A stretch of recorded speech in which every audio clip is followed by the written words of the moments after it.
방금 불렀던 이 찬양 속에 고난의 뒤편에 있는 주님이 주실 축복이라는 말이 있었습니다.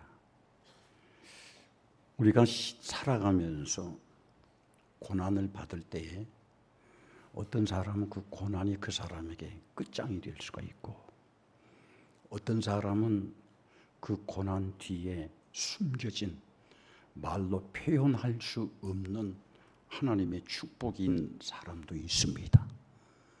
그래서 내게 오는 그 고난이 나에게서 어떻게 끝날 것인가를 우리는 잘 생각하면서 내가 이 고난 뒤에는 지금 받은 이 고난보다 말할 수 없는 하나님의 은혜와 위로와 축복이 내게 올 수 있도록 오히려 고난이 내게 기회가 되는 그런 신앙생활을 해야 할 것입니다. 그러나 고난 가운데 있으면서도 자기가 왜 이 고난을 받는지, 왜 이 어려움을 당하는지 모르고 여전히 하나님 앞에서 자기의 믿음이 변화되지 않으면 그 고난은 그 사람에게서 끝이 되어버리고 맙니다. 그래서 저는 이 고린도전서 2장 9절부터 이 10절 말씀이 늘 기대가 되는 거예요. 그 기대가 어떤 기대냐? 지금 내가 힘들고 어렵고 고난 가운데 있지만은 내가 이 힘들고 어렵고 고통 가운데 있을 때에 내 믿음이 우리 주님을 기쁘시게 하면은, 내 믿음이 우리 주님의 마음에 들게만 하시면은 이 고난 뒤에 나에게 숨겨진 축복이 어마어마할 것이다. 할렐루야. 그 어마어마한 축복은 무엇이냐면은 눈으로도 보지 못하고 귀로도 듣지 못하고 마음으로 생각하지 못한 놀라운 축복을 주실 것이라 이 말이에요. 할렐루야. 그러니까는 우리 그리스도인들에게는 고난은 기회가 될 수도 있지만은 영원히 기회를 잃어버리는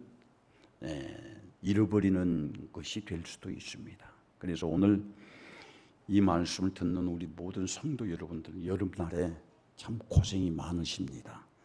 사소한 것에도 신경질이 날 것이고 짜증도 날 것이고 사소한 것에도 귀찮게 여겨질 것이지만은 그럼에도 불구하고 나도 여러분도 우리는 항상 그리스도 예수 안에서 소망이 넘치는 삶을 살아야 돼요.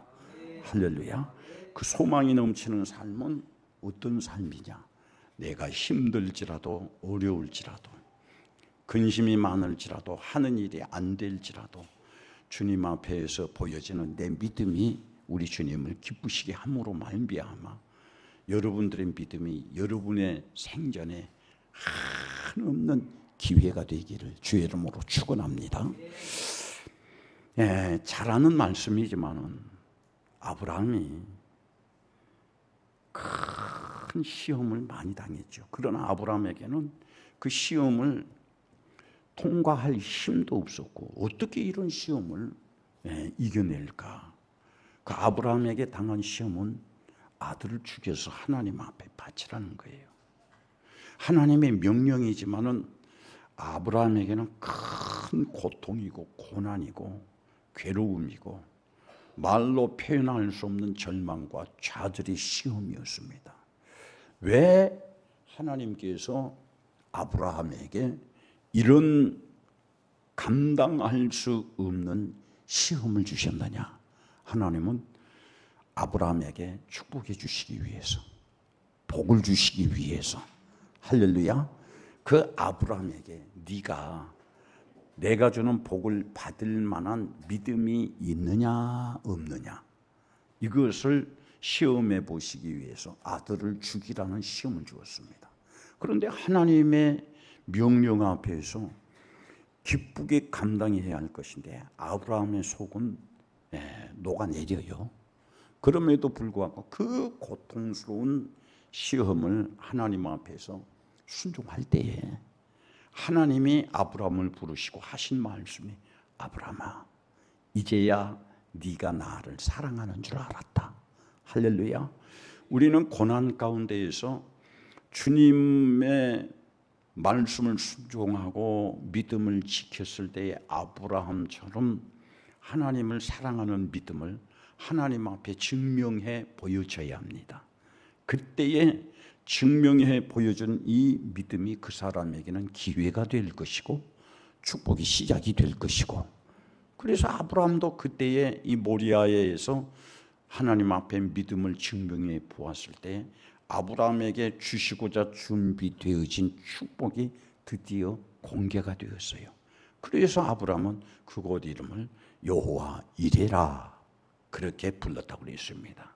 여러분들도 힘들고 어렵지만은 이 무더운 여름날에 참 어렵지만은 믿음을 잘 지켜서 아브라함처럼 하나님 앞에 믿음이 인정되어짐으로 말미암아 하나님께서 여러분 각자에게 주실 축복이 공개되어짐으로 말미암아 여러분들을 위해서 준비되어진 그 하나님의 축복은 여러분들이 생각하지도 못하고 듣지도 못하고 보지도 못했던 그런 복을 받기를 주의 이름으로 축원합니다. 오늘 읽어드린 이 사도행전 16장의 내용도 바로 그거예요. 바울은 소아시아에서 복음을 들고 가려고 하는데 성령이 이 아시아로 가는 길을 막으셨습니다.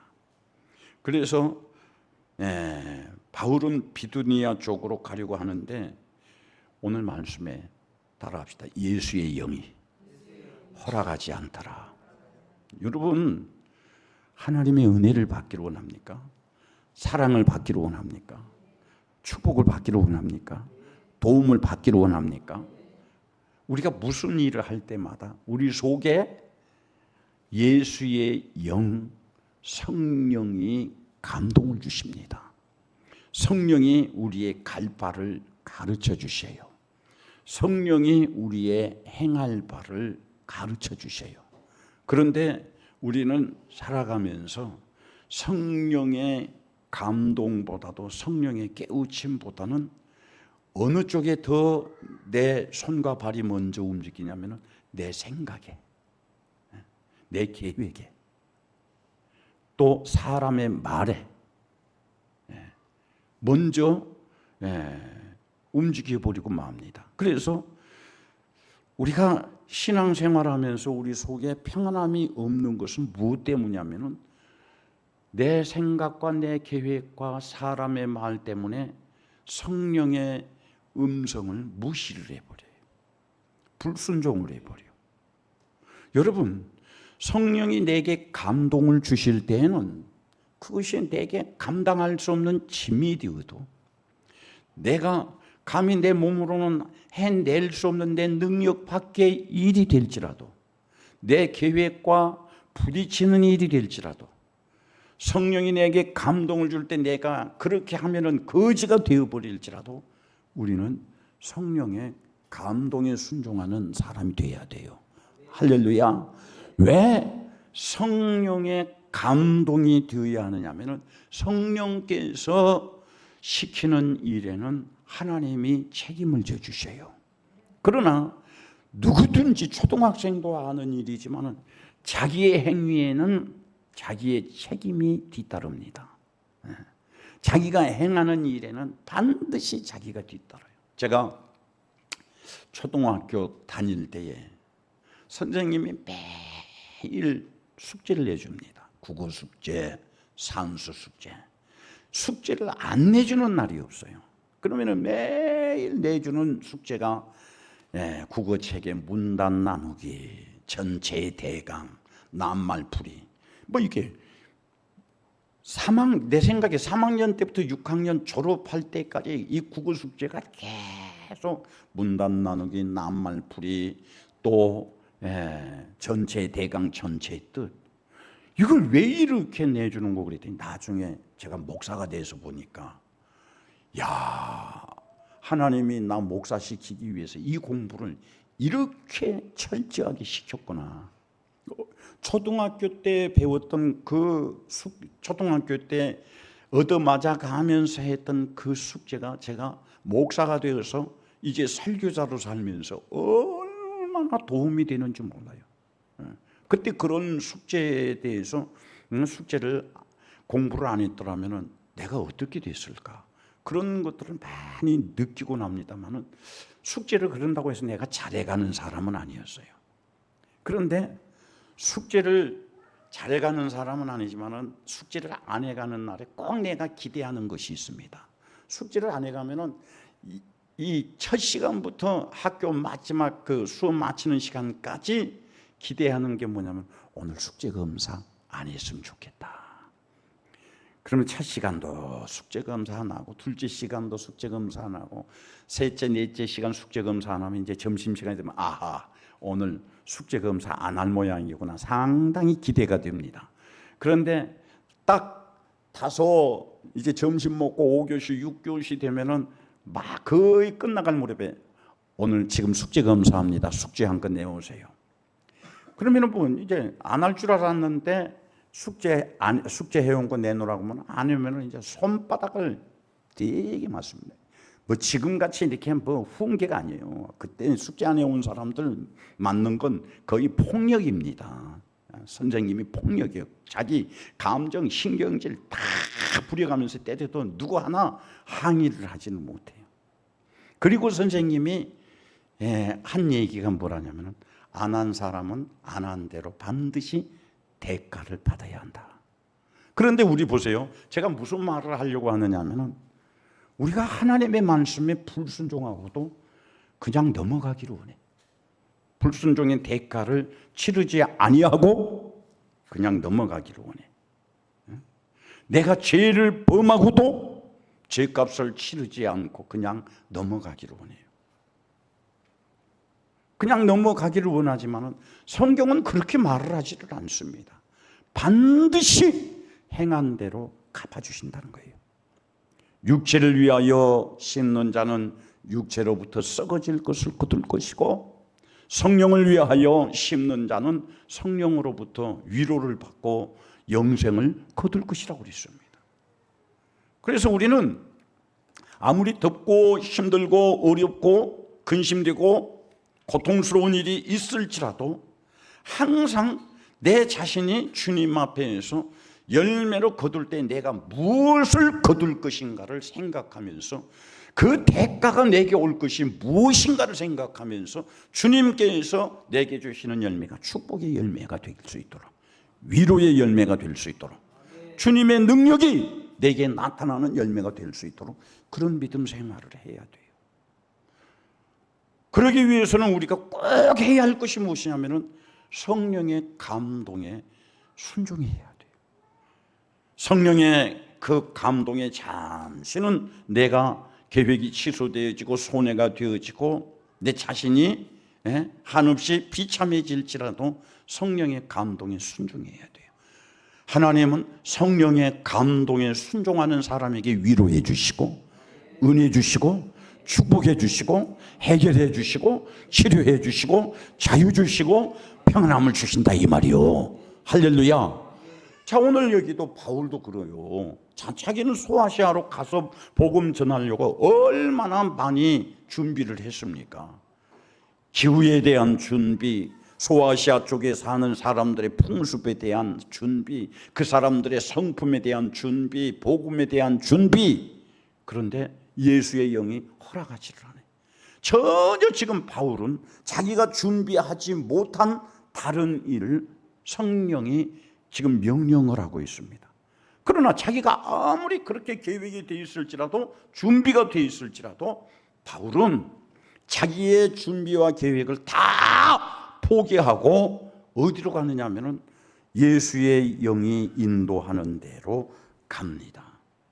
그런데 그 지금 이제 바울이 우리가 생각했을 때는 이렇게 성령이 인도하는 대로 가면은 좋은 일만 있어야 할 것인데 형통한 일만 있어야 할 것인데 모든 일이 잘 돼야 할 것인데 자기 계획을 포기하고 자기가 준비했던 거 다 포기하고 이제 성령이 명령하는 대로 갔는데 그곳에 가서 바울에게 첫 번째 당한 일이 어떤 일이냐면은 누명을 쓰고 되게 얻어맞아요.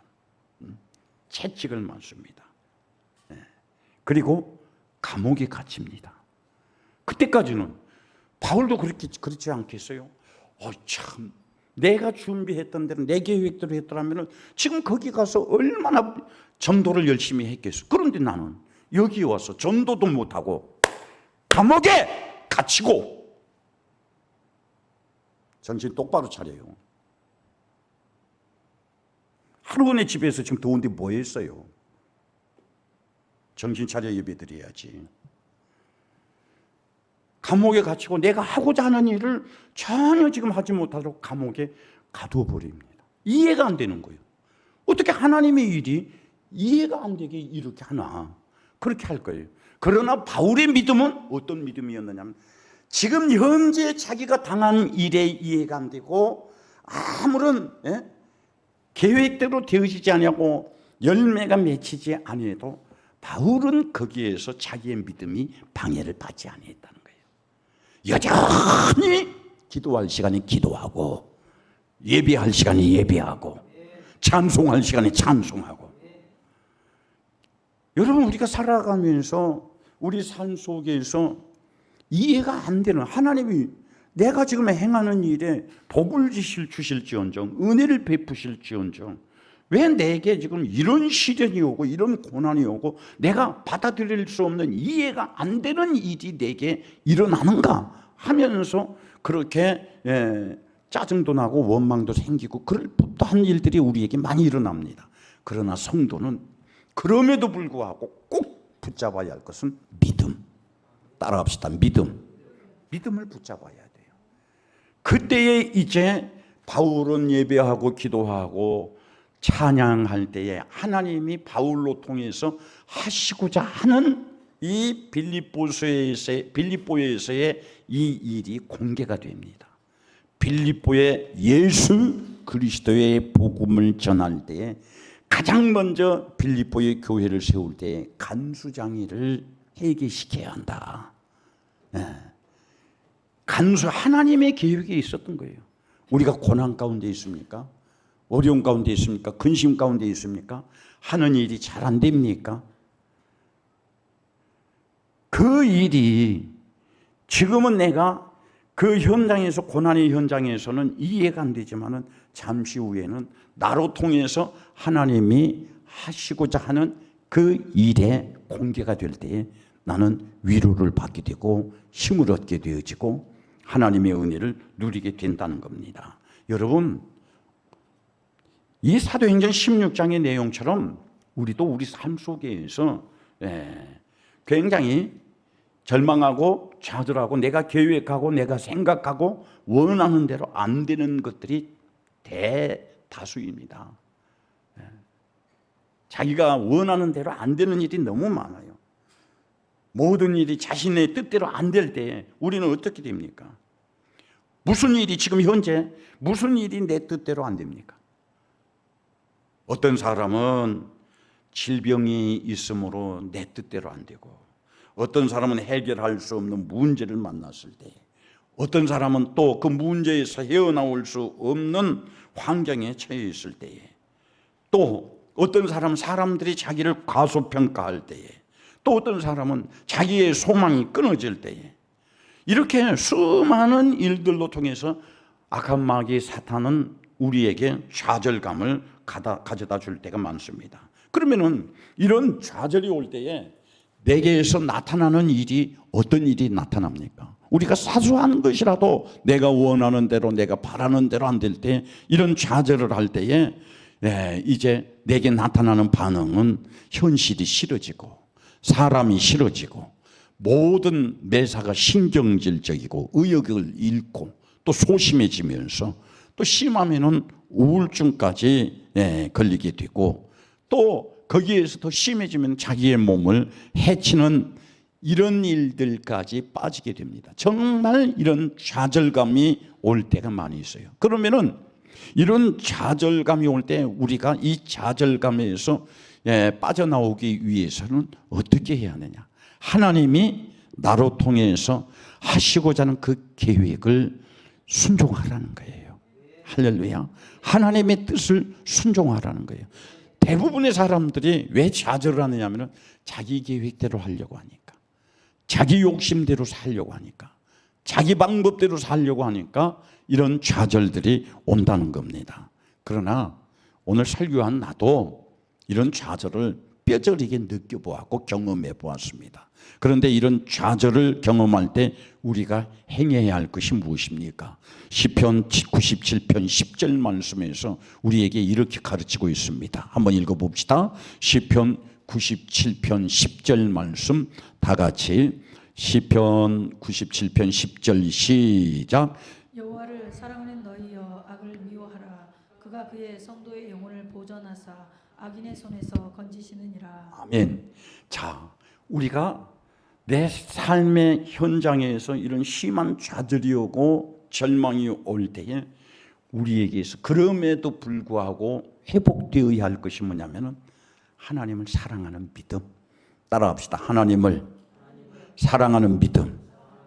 하나님을 사랑하는 믿음이 있어야 되는 거예요. 그 다음에 두 번째, 이런 좌절에 빠졌을 때에 우리에게서 꼭 있어야 할 것이 뭐냐? 죄를 미워하라는 거예요. 죄. 따라합시다. 죄.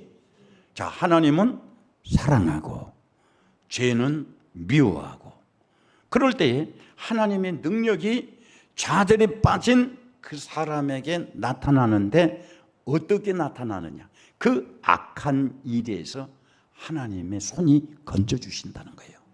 오늘 저녁에 주님 앞에 와서 예배하며 하나님의 말씀을 듣는 여러분들이 하나님을 사랑하는 믿음 때문에, 죄를 이기는 믿음 때문에 하나님이 여러분을 보시고 여러분의 형편과 처지가 힘들고 어려울 때 도우시는 하나님의 손이 여러분들의 그 고통스러운 현장에서 건져주시기를 주의 이름으로 축원합니다.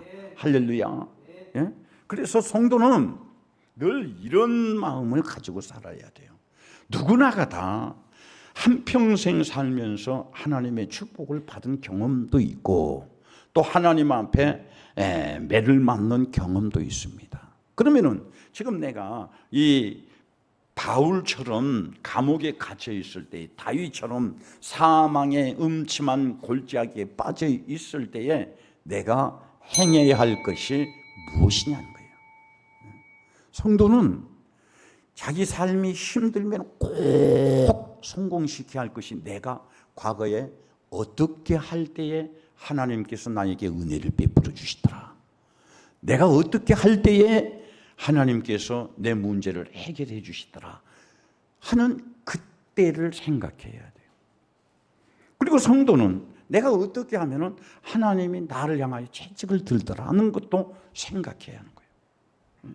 그래서 성도는 자기가 힘들고 어려우면 과거에 내가 이런 시험이 오고 이런 고난이 왔을 때에 내가 하나님 앞에서 이런 시험의 문제를 가지고, 이런 고난의 문제를 가지고 하나님 앞에 나와서 기도하면서 하나님 앞에서 이렇게 믿음 생활을 하고 하나님 앞에서 내가 이렇게 행할 때 하나님께서 그 고난의 현장에서 나를 끄집어내 주시더라, 나를 회복시켜 주시더라, 나를 치료해 주시더라.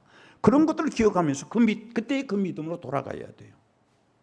저는 앞으로 내 인생이 어떻게 펼쳐질지 모르겠지만은 내가 겪은 2019년 3월 15일, 그 전에 이미 암이 걸렸겠죠. 그 전에 제가 아프리카 집회를 갔는데 사람들이, 같이 간 사람들이 깜짝 놀란 거예요. 얼마나 놀랐느냐면은 이 다리가 부었는데 코끼리 다리 같이 부은 거예요. 피곤해서 움직이지도 못하는 거예요. 그러니까 같이 간 사람들이 오지 말고 나는 숙소에 그냥 쉬라는 거예요. 그러니까 그리고 나서 이제 세월이 지나서 2019년 3월 15일 드디어 이제 암이라는 것이 이제 공개가 되었는데, 그때의 암이라고 하는 것의 공개를 받고 나서부터 내가 겪은 이 상실감, 절망감, 좌절감, 이건 표현할 수가 없어요. 그래서 요즘에 제가 그런 생각을 합니다. 목회를 하면서 성도들 가운데 때로는 암 환자가 이렇게 생기면은 그 사람들을 이해하라, 그 사람, 네가 겪은 그 마음을 그 사람도 가지고 있을 것이니까 이해를 하고 보듬을 하고 나에게 먼저 경험을 주셨구나, 그렇게 생각을 하는데, 저는 지금 이제 그 암이라고 하는 트라우마에서는 벗어나왔습니다. 또 이제 어떻게 될는지 모르지만 암이 주는 두려움과 공포는 거의 벗어나왔어요. 늘 내 생각에 음식 조심하자, 먹는 것 조심하자, 생활 습관 조심하자, 그것 외에는 이제 그래서 하루 저녁 편안하게 잠을 자도 주님 오늘 저녁 하루 저녁 편안하게 잠자게 해주신 것 감사합니다. 암 환자로서 살면서 하루 저녁 평안하게 잠자는 것은 큰 축복이에요. 통증 없이 불면증 없이 하루 저녁 푹 잔 것이 얼마나 큰 축복인지 몰라요. 그러나 그런 경험을 안 해본 사람들은 하나님의 축복 그러면은 자기가 하는 일이 잘 되고 직장이 잘 되고 결혼 잘하고 재물이 많아지고 그런 것이 축복인 줄 아는데 그건 다 곁가지들이에요. 자기가 죽고 사는 문제가 딱 자기 앞에 닥쳐져 있을 때 죽음의 문제가 해결이 되는 게 가장 큰 축복이요. 할렐루야. 그것 사사로운 것이 모든 사람들이 사사로운 것이 축복으로 착각을 하고 있는데요. 그때에 그러므로 말미암아 제가 이 투병 생활을 하면서 하나님 앞에서 어떻게 살아야겠다는 내 나름대로의 설정이 있었습니다. 그 내 나름대로의 설정 뭐냐면 가장 첫 번째 설정이 내가 이 암의 환자로서 핑계를 대고 예배에 빠지는 일은 없을 것이다. 절대 예배를 생명으로 여기자. 그리고 암 투병을 하면서 내가 죽는 그날까지 내가 죽어도 강단에 서서 내가 해야 할 일을 해야겠다. 그런데 그게 쉬운 일이 아니더라고요. 이게 막 몸에 힘이 다 빠져버리고 서 있을 힘조차도 없고 눈도 못 뜰 정도인데 강단에 서서 이 설교를 한다는 게 쉬운 일이 아니에요. 그러나 해냈어요. 그리고 하나님이 나의 이런 모습을 보시고 은혜를 베풀어 주시면 고맙겠습니다 하고 했던 게 뭐냐면 우리 교회 선교의 문제, 구제의 문제. 여러분들 평안하기를 원합니까? 해결받기를 원합니까? 선교하세요. 구제하세요. 그래서 제가 지금도 이제 그 암이라고 하는 이 트라우마에서 벗어나오면서 앞으로 또 내가 살아가면서 이런 사소한 이런 일 저런 일 문제가 있을 거 아니에요. 그러면 문제 앞에서 내가 어떻게 믿음을 지켜야겠다는 설정이 되어 있는 거예요. 방법이 내 나름대로의 방법이 있는 거예요. 여러분들 우리의 삶 속에서 오는 수많은 문제들 내 지혜로 지식으로 내 노력으로 해결되는 게 아니라 하나님 앞에서 내 믿음으로 해결이 된다는 사실을 알아야 돼요. 할렐루야. 그래서 오늘 여기 이 말씀에도 바울도 그러는 거예요. 자기는 지금 감옥에 갇혔습니다. 감옥에 갇혀서 묶여 있습니다. 묶여 있는 거기에만 끝나는 것이 아니라 낮에 맞은 채찍으로 인해서 온몸이 쑤시고 아파요. 그가 극한 상황에 내몰려도 자기가 원하는 대로 자기 계획대로 안 되어도 바울이 멈추지 않았던 것은 무엇이냐면 예배하는 자, 기도하는 자. 나는 오늘 우리 모든 성도들의 여러분의 삶 속에서 아무리 힘들고 어려운 일이 있어도 바울처럼 우리가 멈추지 말아야 할 것이 뭐냐면 그런 터널과 그런 고약한 문제에서 해결받기 위해서는 예배하는 자로서의 삶을 중단시키지 말아라. 기도하는 자의 삶을 멈추지 말아라. 하나님 앞에 영광을 올려드리며 하나님을 찬양하는 자의 삶을 멈추지 말아라. 그럴 때에 이제 하나님이 계획하시는 그 일이 바울에게 공개가 되었을 때에 옥문이 열리게 됩니다. 간수가 회개하게 됩니다. 이제 간수가 바울에게 무릎을 꿇고 내가 어떻게 해야 구원을 받을 수 있습니까? 바울은 지금 이제 잠시 동안 그가 계획했던 것, 그가 생각했던 것 모든 것들이 취소되음으로 말미암아 그는 어려움에 빠져 있고 누명을 쓰고 채찍에 맞고 감옥에 갇히고 결박되어져 있었지만은 내가 어떻게 해야 나의 문제를 해결할 수 있습니까 하고 바울 앞에 무릎을 꿇었을 때에 그 전까지는 바울은 원망해야 할 일이고 불평해야 할 일이지만 그는 원망 대신 불평 대신 그는 자신 있게 그 간수에게 말합니다. 주 예수를 믿으라. 그게 아멘. 주 예수를 믿으라. 따라합시다. 주 예수를 믿으라.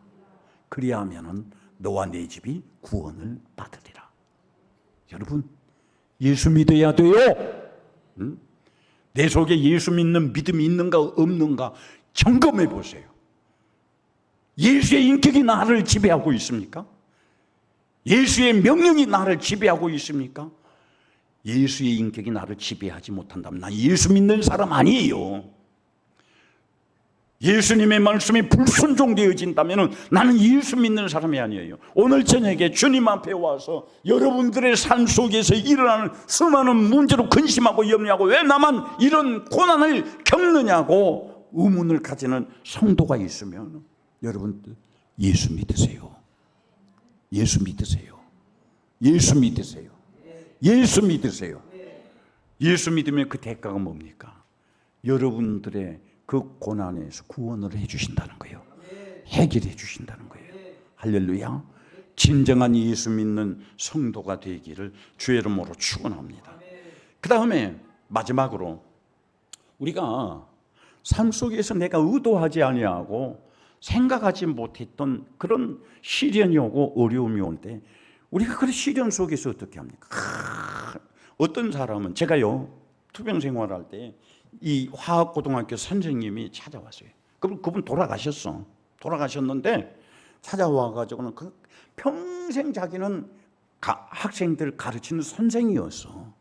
그런데 돌아와가지고는 뭐라고 하느냐면은 내가 어떻게 제게 와가지고는 내가 이런 암에 걸렸는데 어떻게 해야 살겠습니까? 어떻게 해야 살겠습니까? 그 사람은 자기가 살 수 있는 방법을 사람에게서 배워서 살려고 하고 있더라고. 오늘 우리도 마찬가지예요. 우리 삶 속에서 이런 문제 저런 문제 이런 고난 저런 문제가 왔을 때 반드시 내가 그리스도인이라고도 그리스도인이지만은 내가 당하는 문제 앞에서 나는 지금 이 문제를 어떻게 해결을 하려고 하는가를 나를 점검해 보세요. 어떤 사람은 자기에게 오는 시련, 고난, 고통, 근심, 염려, 실패를 가지고 내가 어떻게 해야 이 고난의 현장에서 이 실패의 현장에서 이 질병에서 구원을 받고 해결을 받고 고침을 받을까? 사람을 찾아서 사람에게 도움을 구하고 사람에게 조언을 구하고 사람을 의지하는 사람들이 많이 있습니다. 누가? 교회 안에서 예배하는 예배자들이에요. 그러나 내가 어떤 일 앞에서 절망을 하고 좌절을 하고 낙심을 할지라도 우리가 그 절망 속에서 빠져나오고 좌절 속에서 빠져나오고 질병에서 치료되는 것은 무엇이냐면 나의 모든 문제를 해결해 주실 분은 하나님 밖에 없다는 사실이 믿어져야 돼요. 그래서 우리는 어떤 일 앞에서도 사소한 일 앞에서도 사람을 찾는 게 아니라 전능자 하나님을 찾는 거예요.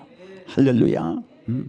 오늘 저녁에 주님 앞에 와서 예배하는 성도 여러분들, 이 무더운 여름날에 여러분들 얼마나 짜증나고 신경질나고 힘들고 무력감에 들고 있습니까?